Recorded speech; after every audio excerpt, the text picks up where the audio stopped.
furu ni walimando ko lasigi awma amunu sigi men wati ka jam kan sari abdul naje sherifula jabaran sola ama fo ko aw bismillah bi jam kan ina fo amuye la ruta awye tumuna do fura temene yanwe la ruta awye ka fo ni alasona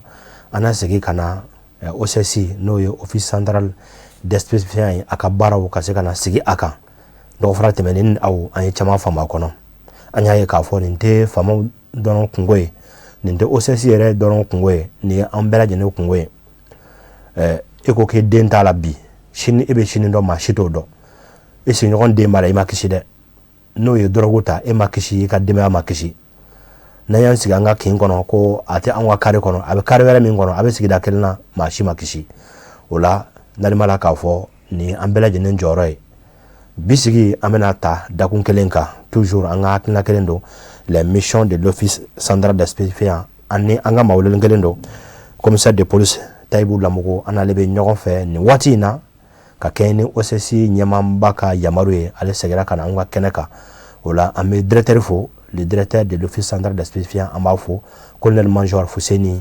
Keita ambafo ka danga fo ka klaka OCC mabela jene fo jamana kono ya bamako faba kono ani jamana marabolo kono na soni ame do anga babu kono ananga mawulele mimi ka sababu nen awu ana chama famu kuto mundora ka damine san damine kana sisama we minen hake mununge nani mala ka fo anabo kumbana ka sabuke abini darumuna ama ye ka fo anjima kishi nga jamana ya alaka kishi ya rabbi alaka kilan mandama soni ame do babu kono la na la sona.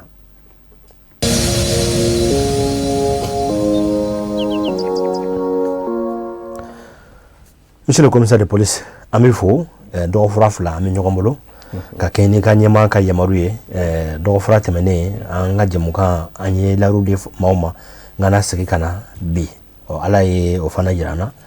bisigila amikla ki yera fana foki wala nyamando ka foko awni chesir ako baren ko nana merci suntura ami yera fo ki wala nyamando ami sherfla la jaba na kanu baka bela jelen fo ki baraka nyogon fo me foli la se yera baraka nyogon ma kasi ya foto na nga directeur ma colonel major Fuseni Keita na ka danga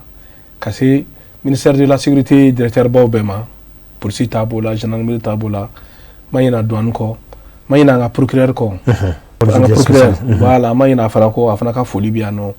kasi ko nga ministre Toma ministre de la sécurité général de division Daoud Ali Mohamedine mba fana fo aka chesir la kasi ko nga président de la transition le général d'armée Assimi Goïta ou ka chesri la drogo koina anga foli be bela jele ama ina société civile ko ama ina leader religieux ko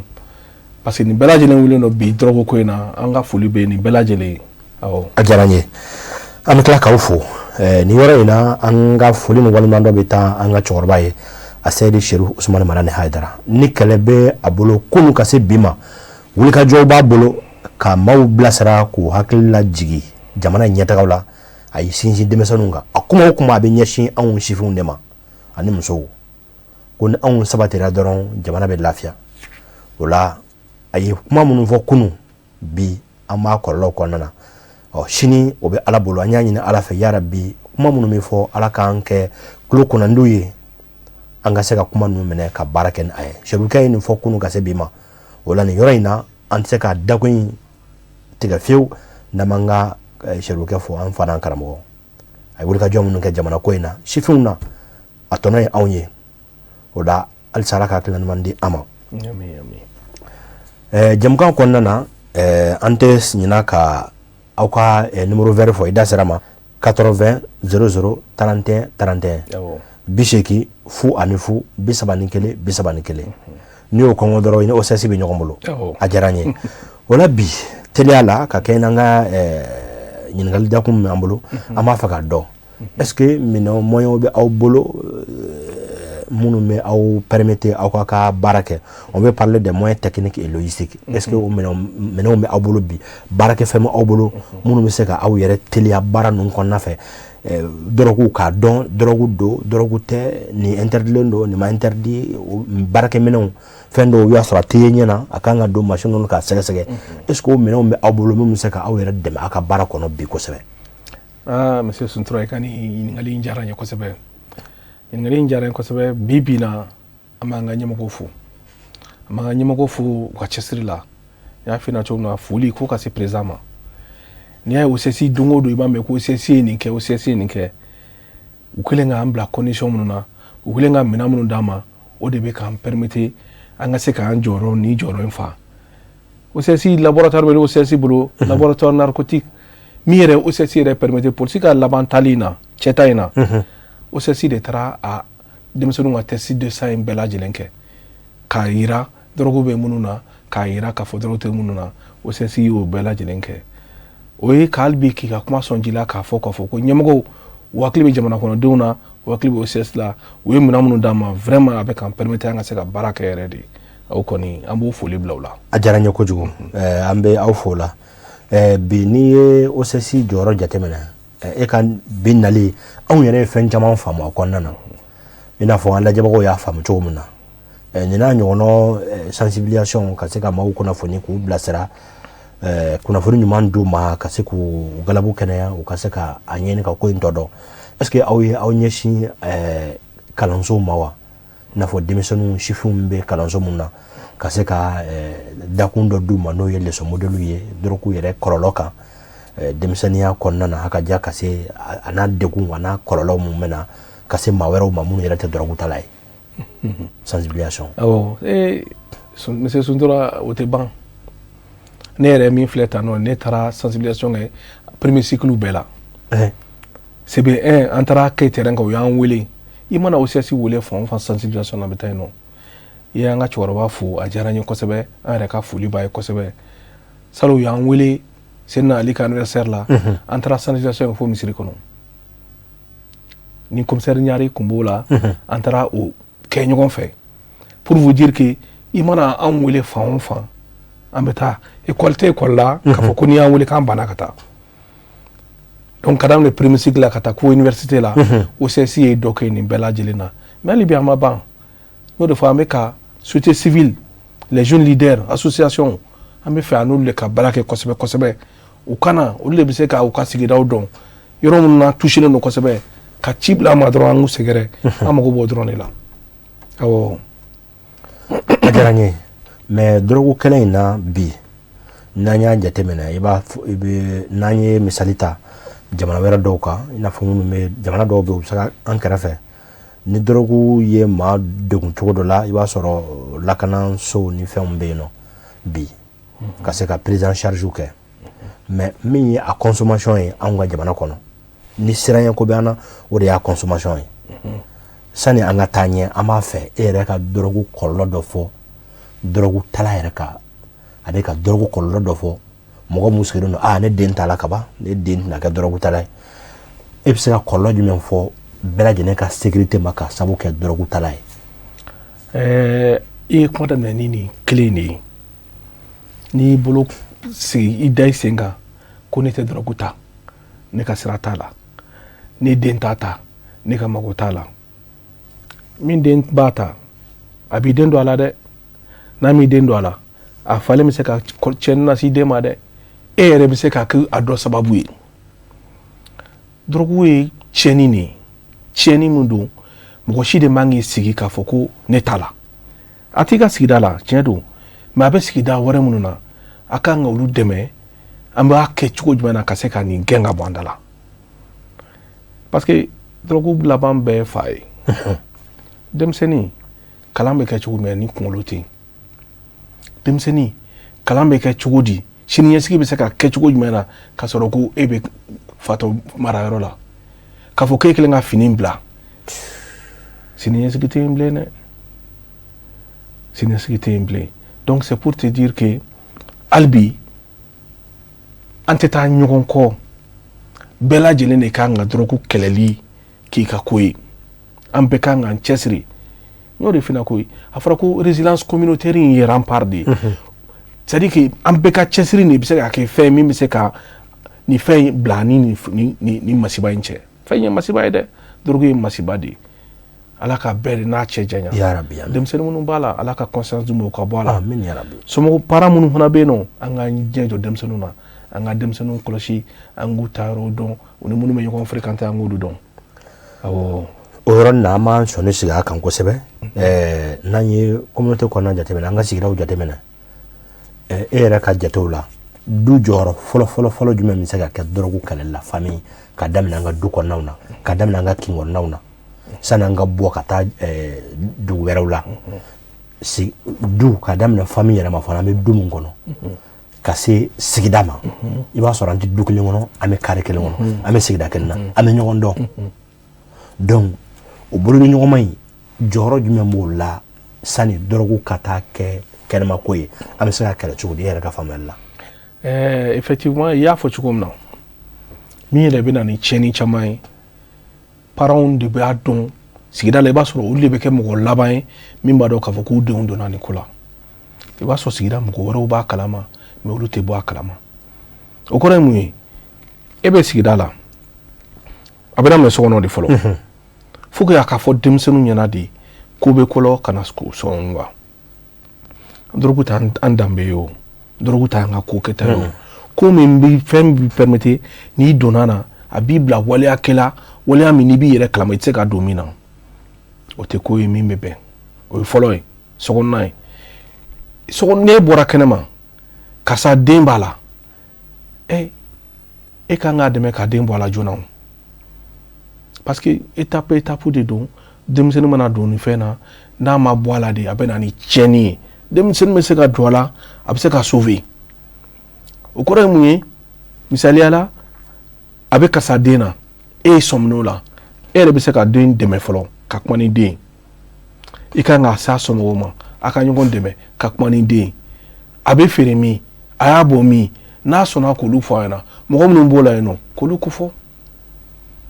den dɔnya dɛmɛ ka don a la ka taa joona joona service minnu ka baara ye nin fɛn furakɛli n'a fɛnw ye k'olu magɛn joona yan'a ka taa kɛ tiɲɛni ye parce que fɛn ni plus i bɛ mɛn na plus i bɔli bɛ gɛlɛya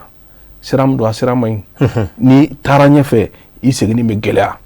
i ka bɔ a la joona joona o de ɲɔgɔn tɛ n'o tɛ n'i taara ɲɛfɛ i segin cogo bɛ k'i kɔnɔna fili dɛ n t'a dɔn sɔrɔ n'i ka kuma jaabi n'o tɛ a bɛ daminɛ so kɔnɔ n'an bɛ so kɔnɔna na bɛɛ ka kuma n'i ka denmisɛnninw ye fɔlɔ o de base ye ni bɛɛ kumana ni denmisɛnnin bɛ ɲɛna du kɔnɔna na sɔrɔ problème banna o a ma se an ka taa yɔrɔ jan ka kuma so kɔnɔ ka kuma sigida la n'an bɔra sigida fana na tuguni ka kuma quartier bɛɛ la jeune leaderw bɛ yen o de kama o ni an bɔra bɔ quartier la sisan nɔ an bɛ taa commune na n'an bɔra commune na jusqu'à se k'an ka taa cercle la fo ka taa se dugubaw kɔnɔna na yen nɔ n'an y'o kumaw kɛ k'a kɛ kuma ye k'a fɔ kuma min don a tɛ dabila i b'a ye feerekɛla minnu u b'u dogo ka kɛ de o u bɛ yɔrɔ bila wa n'a ma sɔrɔ a tɛ min n'a ma sa u b'a bila o mɔgɔ tɛ k'a sa i bolo i b'o yɔrɔ bila ka taa yɔrɔ wɛrɛ o donc i bɛ ka taa yɔrɔ kɔrɔ n'a fana tɛ ka sa ye i laban b'a dabila finalement i b'a dabila k'i to la a ka ca Ala fɛ i n'a mɛ kari ɲɔgɔn na i bɛ t'i yɛrɛ sɔrɔ yɔrɔ in ɲɛɲini n'a ye dɔrɔn fila minɛ i bɛ taa ka so ayi fura t'o la dɛ ayi fura négociation foyi t'a la non ne de filɛ k'o layidu di ma nin fura t'o la k'a fɔ ko fitinin de yera n bolo kumaba de caman de yera n bolo kuma t'a la koyi e kɔni n'i taara tribunal la kuma min na i n'olu b'a ɲɛfɔ ɲɔgɔn na a procédure ka teli kojugu i b'a fɔ k'i y'an wele k'a nana joona a procédure ka teli n'o ye n ko ne lettre bila aw fɛ yen nɔ o dugusajɛ ne y'a bila midi 9h y'a sɔrɔ an wulila k'a traité la n ko bon procédure ka teli n'o ye e minɛna dɔrɔn a bila i kunna k'a fɔ i taara non siga t'a la o drogue fura y'o dɔrɔn de o mais il faut comprendre que denmisɛnninw kan k'a dɔn k'a fɔ ko mɔgɔ de bɛ ka jeu kɛ kɔfɛ mɔgɔ de bɛ k'u kulonkɛw la kɔfɛ mɔgɔ de bɛ yen nɔ min t'u ka hɛrɛ fɛ ni nin tɛ nin k'i la mɔgɔ nin tɛ nin k'i la dɛ mɔgɔ min nin bɛ fatɔya kisi ma o t'i nin ye donc an k'a dɔn k'a fɔ ko on est piégé an ka bɔ joona ka segin an kɔ joona an ka faw lamɛn an ka baw lamɛn an ka kɔrɔw lamɛn an ka segin an yɛrɛ ma awɔ ne hakili la kɔni. a diyara n ye bi ni an ye aw ka baaraw lajɛ misali la n'i ye OCS yɛrɛ ka exploit lajɛ ka daminɛ san daminɛ ka se an bɛ waati min na e bɛ se ka mun fɔ an ɲɛna aw ye baara minnu kɛ aw ye minɛli minnu kɛ n'o ma kɛ gɔnɔlako ye est-ce que i bɛ se k'an bilasira a kɔnɔna na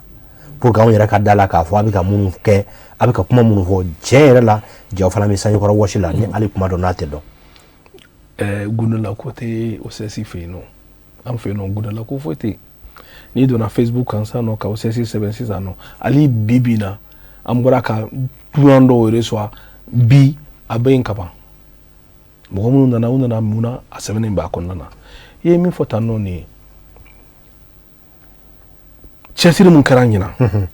cɛsiri mun kɛra ɲina depuis c'est à dire que san o san i b'a fɔ ko ɲina o de cɛsiri ka bon ni kɔrɔlenw ta ye ka na nin kalo tɛ dɛ ka se bi ma o tɛ dɛ ka da n bɛ dan octobre dɔrɔn na octobre kalo bɛ ban waati min na o y'a sɔrɔ CSI bɛ tɔni 1 ani kilo 132 la o ye an bɛ min wele ko cannabis o CSI y'o minɛ o ni juin o tɛ juin ya ou bien ale juin bɛ bɔ ale la juin bɛ bɔ ale la ale de ye juin ye mɔgɔw bɛ ale de ko juin i yɛrɛ kuma ko voilà juin bon an k'a kɛ juin ye bon u b'ale wele ko juin a bɔrɛ dɔ fana bɛ yen nɔ u b'u wele ko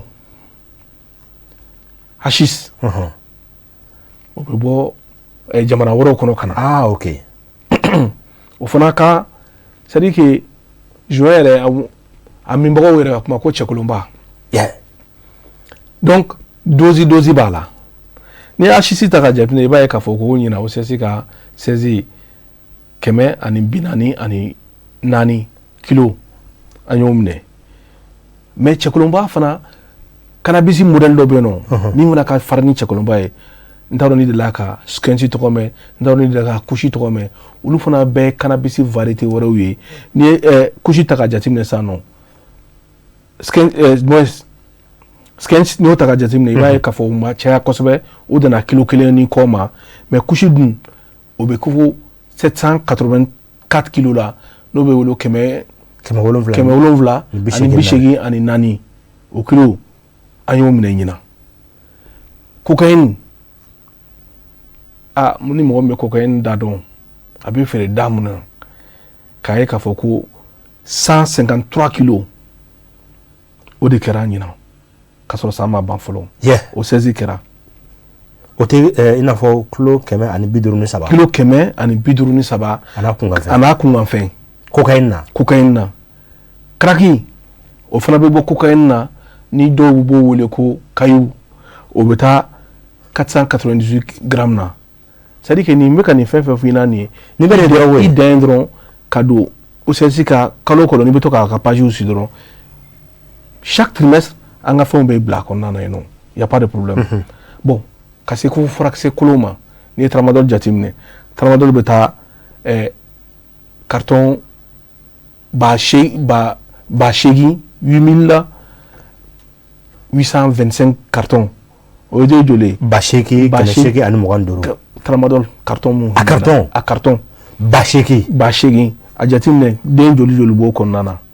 ka se diazepam ma diazepam fana ye produit ye min fana man ɲi min kɔnnen don o fana carton bɛ taa 3,000 ni 400 ou 200 ani 20 diazepam bɛ t'o la produit pharmaceutique kɔni ɲina n'i y'o fara ɲɔgɔn kan n y'a f'i ɲɛna cogo min fura kolon parce que fura dɔw bɛ yen nɔ u bɛ furaw feere mɔgɔw ma an b'a fɔ ko a da ka nɔgɔn furaw yɛrɛ tɛ furaw man ɲi o fura kolon minnu ɲɛna tɔni 103 jani yɛrɛ tun bɛ ka kole tɔni 62 in na o kɛra o ye kɔsɛbɛ tɛ o kɛra jenini filanan na n'i y'o fila fara ɲɔgɔn kan a ye min kɛ juin ani a ye min kɛ octobre in na 15 octobre in na a bɛ bɛn 100 ani tɔni 3 ni a kunkanfɛn de ma shisha fana bɛ yen nɔ shisha fana interdit la o CSI ye shisha kɛ minɛ ɲinan dɔrɔn o fana bɛ taa ba 3 ni kɔ la hali bi minɛli bɛ ka kɛ shisha fana bɛ o bɛ ka mɛn bi hali bi ayi o dɛ ayi tant que aw b'a la an fana t'a dabila o awɔ mais san kɔnbol komi waati tɔ man jan ne yɛrɛ kɔni n'i y'a dalen ma sigi in tɛ kunjɛ san dɛ parce que tellement que c'est important nin bɛ bɛɛ de concerné aw yɛrɛ bɛ mun wele a ka baarakɛkan na o le crime délit transnational organisé a sababu bɛɛ ye nin dɔrɔgu ko ni fɛn nin ye ka mɔgɔw hakili to i yɛrɛ ma fɛn dɔw bɛ nɛrɛma la k'a fɔ i kɛ man di k'a kɛ wa nin tɛ taa k'an si to ne den m'a kɛ a bɛ k'a la e yɛrɛ t'a kɛ e t'a min i den t'a min mais n'i ma kɔnɔja dɔ den kɛlen k'a fɔ o b'a kasara lase i ma donc John qui est épargné finalement personne Effectivement. En tout cas, c'est ce que nous avons compris à la fin. Voilà. Donc, Freud me dit ça. Oui, une fédération. Une fédération. En bella gelé. Finitigi côté drogu kele. Finitigi dron tissé. Finitigi dron tissé.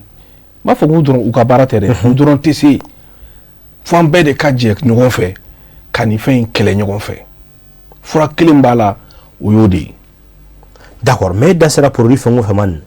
Nous bella jeno konendo. Saria fait. Ou manga me ou manga fait ou manga yi. Saria ko nini fait yiri bolo. Ale ta fina ka fo ko ka ke carton ou ta fina ka ke ni de kuna yiri bolo dron ibi akonendo ni ko kibe sharia taka jatimne mari sharia bolo mun kelen ga kuma drogu ka ayem fo ale kelen ga drogu bla mina sabari kono mina folo mu femu mai adamade ma ni nafa futa la docteur bolo o be mina folo kono très dangereux médecine nga mago futa la o be mina folo mina flana très dangereux après que mako doni bala médecine na ayo blam na flana ngono oni dangereux mais médecine mako bala iba so furakse chama mbola mais amay mako ma mais médecine mako bala o yimna sabananta e ani mina nanna amulo ko précurseur o mu ya fina chukomna siro do be fer pharmacie la dem sonu ko meta santé ntana na era bla fin to ko fola dem sonu mutasa o wani fe woro nyagami nya nyona yo fana mi drogu be effet kelem kila ou effet kelon kila donc on bulu le ko précurseur produit fin faible na pse ka do drogu bayle mani ni fauna sera kelem o fana bebla mina nan kono mais ni mina nani be am fo ko ni gram kele yiri ni ton kele yiri do a fin mala yebolo e no be mne ye al feteni al ni gram kele do akaye dron ka fo ko a tesera na yiri bolo tesi de ba yira tesi mi a yira ka fo ko ni fensi na ni o be da PV kan ke bla ta tribunal la ino be mne ino be mne do hala kalfarana auto tikitoni a do aka fen kalfarana au na wo mne kalfa ko kuma tara a kalfara mi ma ifana ko bala mais a kalfale ma mi a kalfa ma ma se ko yorofo adum fara ko a yira di na yira ma bolo ko ni fo mu godi kana alon tigi na ka fo jonga la neta do fo dalu agelene ale mo kata do anobe mine a yira yere mi fana bolo i ka responsabilité mbala ambo nyini ko nyadone kombo la jaranye anga wati ko nin taraka ambolo da ka bayere ko merci sisan pour que anga jamana yere ka saga ke zero drogue drogue foi kana yanga jamana kono bi en perspective e bi se ka blasarli kan jumen nase ama mali population bela jenema malien bema wala sa anga saga signo vraiment bawfu kwati sira chero mais kuma kan la mambe mbolo ka fo population yi wede ka fo ko ni femi fle anga chesiri drone bisa kan ni bambara anga chesiri kan nyesin drogu koma beka drogu ko yenki ka kungoyi o drone bisa ka furai beka ni kelen ki ka kele demsena tala mogorba tala musoko tala chukro fu tala ni beka ki ka kele ni drogu yameni tanga ban fe ba fo yi balon tancho gomna yani ngabo krofola mesi nga directeur fotkuni ale me yamaria ngana kuma OCS tokola colonel major Foussine Keta aka foli bien ale de ne blanc ngana kuma OCS tokola nga foli be belajele fe be ka sirfla trilala ala je bagaw no kono bagaw vraiment nga foli bo belajele ambe kan chesri ni fe kanye shama ani au journaliste au tseka foka bane tseka foka ba amba yini Allah taala fe alaka shija ana kena no ya bela jeli anga saka ni fe nke nyon fe ka kele awo ajaranye ambi foki walimando ni ala sona ni adamine ni tina ke labanye koina parce que am bela jeli kan nafa benna mama be ka tire la je sans exception anti exception kala bela jeli kan nafa benna ne koko ne bora la kaba ne denta menta me ne denta me nyera ta me so mo ta me ni ma me mu ma mi akolo bi se ka sema ona akolo serima ala kan kishi be ita soro ala o la WhatsApp numéro ne b'o to ni aw ni ɲɔgɔn cɛ WhatsApp numéro ne b'o to ni aw ni ɲɔgɔn cɛ o la maa min mako bɛ ka OCS lasɔrɔ ko dawulu jɔnjɔn de bɛ e bolo k'a fɔ dɔrɔgu bɛ feere yan yɔrɔ in na fɛn minnu kɔlen don sariya fɛ k'o bɛ fara dɔrɔgu kan ɲɛnaminimafɛnw ni bɛ se ka mɔgɔ bɔ a cogo la k'i bɔ hakili kan a mana k'a fɛn o fɛn ye ni aw t'a dɔn ni a ye OCS wele o mana a ko ɲɛɲini ni fɛn bɛnnen don walima ni fɛn bɛnnen tɛ o jaabi o baaraw kan ka kɛ cogo min na o bɛ OCS bolo an kana na foyi an kana jɔ foyi la ko nin ye fitinin dɔrɔn b'a bolo an kana jɔ a la fitinin sɔrɔla cogo min na a tɔ ni bɛ se ka sɔrɔ ten o la an fana an karamɔgɔ a Seyidu Seru Usumani Malani Hayidara a ye nin kɛlɛ kɛ kunun ka kɔn bi ye an ma jigiya k'a fɔ dugawu minnu bɛ ka kɛ bilasirali minnu ka kɛ tulo kunnandiw a ka don olu la ni minnu ma a mɛn a n'a kɔlɔlɔ fana wulili fɛ i bolo na bɔ a ko la i na bɔ maaw cɛla k'i bila yɔrɔ la i ni yɔrɔ mun ka kan san'a ka s'o ma an ka jɛn ko in kɔ ka OCS lasɔrɔ nɛgɛjuru sira dira aw ma 80 00 31 31 80 00 31 31 n'o ye 80 fu ani fu 31 31 80 fu ani fu 31 31 n'i y'o ta ka OCS wele i mana kɛ Mali yɔrɔ o yɔrɔ la hali n'i bɛ Mali dugu laban na n'i ye weleli kɛ yen tant que réseau bɛ yen e bɛ yɔrɔ mun na n'i ye ɲɛfɔli kɛ ka kunnafoni di ko aw kana siran n'a ye diya ka ne tɔgɔ fɔ ka ne jamu fɔ mais i bɛ ka mun fɔ i diya ka kɛ tiɲɛ ye dɛ parce que jamana ka baara don e tɛ ka crédit bɔ ni crédit 0 fara b'i kun foyi t'e kun k'i bɛ se ka weleli kɛ n dalen b'a la k'a fɔ bɛɛ lajɛlen bɛ fara OCS kan walasa ka se ka nin kɛlɛ in kɛ bisigi an b'a kuncɛ yan yɔrɔ la toujours WhatsApp numéro o bɛ ne ni aw ni ɲɔgɔn cɛ ɲininkali wɛrɛ min bɛ aw bolo ni Ala sɔnna waati wɛrɛ an na o da ɲɔgɔn tulo kan nin bɔlen kɔ a la an b'a dɔn fana k'a fɔ maramafɛnko ta fan fɛ min ye secrétariat fana ye le secrétariat permanent de la lutte contre la prolifération des armes légères et des petits calibres n'o ye maramafɛn fana bɛ minɛ cakɛda mun fana fɛ don nataw la ni Ala sɔnna an n'u fana sɔrɔ ni plateau in kan OCS ta dɔrɔn cogo min na an fana ka se ka maramafɛnw dɔn e b'a dɔn k'a bɛ mɔgɔ dɔ bolo so yamara papier t'a bolo baara kan ka kɛ cogo min na ni Ala sɔnna dara don bɛɛ lajɛlen na san'o don cɛ WhatsApp numéro bɛ to ni aw ni ɲɔgɔn cɛ o la an b'aw fo k'a waleɲuman dɔn an ka jɛmukan aw ɲɛ tɛ maa min n'a kɔfɛ Mohamed Keta vraiment an b'a fo ko mana cun cogo cogo ni aw mako bɛ maaw la k'u wele ka na jɛmukan kan a ye da sugu bɛɛ yɛlɛ an ye ka facilité sugu bɛɛ k'an ye walasa jɛmukan in aw nafa bɛ mun na o ka se ka kɛ ne b'a fɔ waati wɛrɛ an na ɲɔgɔn sɔrɔ jɛmukan sariya bulon kan salamu aleykum wa rahmatulahi taala wa barakɛtu